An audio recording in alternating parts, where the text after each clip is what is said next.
Yasmeen Awadh is with me, and Yasmeen is from London, Ontario, really, but she happens to be on an extended sojourn in Colombia, in Medellin, Colombia. Welcome, Yasmeen. Delighted to have you on the program this morning. Hi, Heather. Thanks for having me. Listen, I know you're far away from home at the moment, but how closely are you following things in the federal campaign? Very closely. This is a really, really important election for me because I really feel the tides are shifting right now. So it's important that every person votes.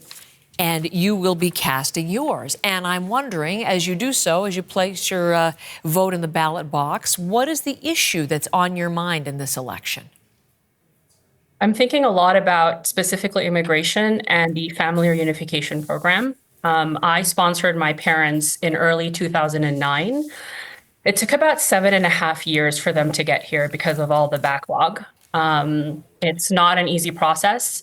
I had to sponsor, they had to assess me as a sponsor first. And then that took about a year and a half. And then the application goes off to another office abroad, where closest to where my parents lived, which was in Kuwait.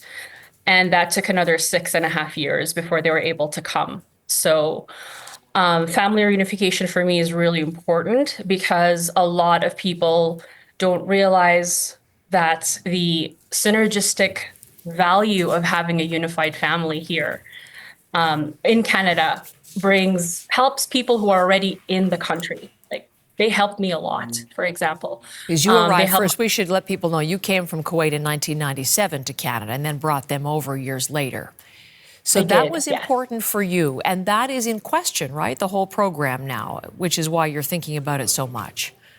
At this stage, yes, it's in question. The Liberals have paused it for now because they mentioned that there's not enough resources to support people who are coming through the family unification program. But, you know, as a sponsor, technically, when I signed a sponsorship agreement, like I'm supposed to support them 10 years after they arrive. Right. So even when they landed in 2016, technically, I'm still responsible for them and making sure that they don't seek social assistance. So it's still the onus. The onus is still on people who have sponsored their parents or grandparents. Like they're not a burden. Family reunification is really important. I went through a life-changing medical diagnosis last year. They helped me. They are actively involved in helping raise my niece and nephew, and they helped my sister a lot with some tricky housing issues. So people in Canada already are getting help from people who are family unified by their family. So your family experience, your personal experience, this is what's shaping your thinking around casting your vote. And I'm noticing because you actually wrote a piece for CBC First Person that I would suggest people go through at .ca. And you write this in terms of what you're considering for now. Voting Liberal or NDP is a survival strategy for me to signal I deserve to be here. Help us with a little bit more of your thinking and what you're considering and why you still haven't decided who gets your vote, Yasmeen. I think I need a clearer picture of how the parties are going to address the issue of immigration, and the growing anti-immigrant sentiment that's growing. You know, like we can't not pay attention to what's happening in the United States right now. And there's also an issue of rising hate crimes, for example, in Canada.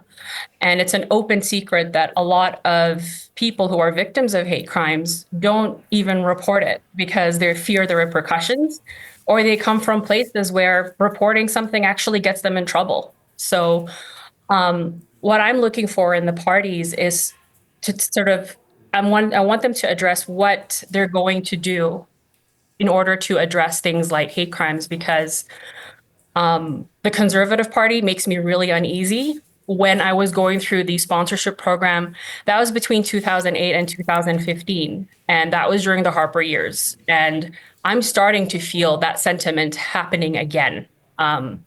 specifically with the Conservative Party. So Okay. I was going to ask, it seems like you're deciding between Liberal and NDP right now, Conservative not part of the equation as you make this decision 3 weeks out.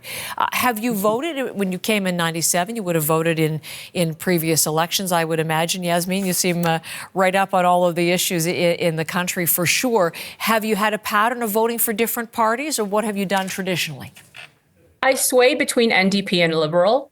That doesn't mean I don't listen to Conservatives, of course. I always take the time to listen to any party's platform, especially if I disagree with a lot of the things they're saying. But for the most part, I find that, the views that Liberal and NDP parties usually align with my own. And, it was, it's something that, yeah, like I've always felt as though they were aligned with what I believe Canada should be as a society. Okay. Open.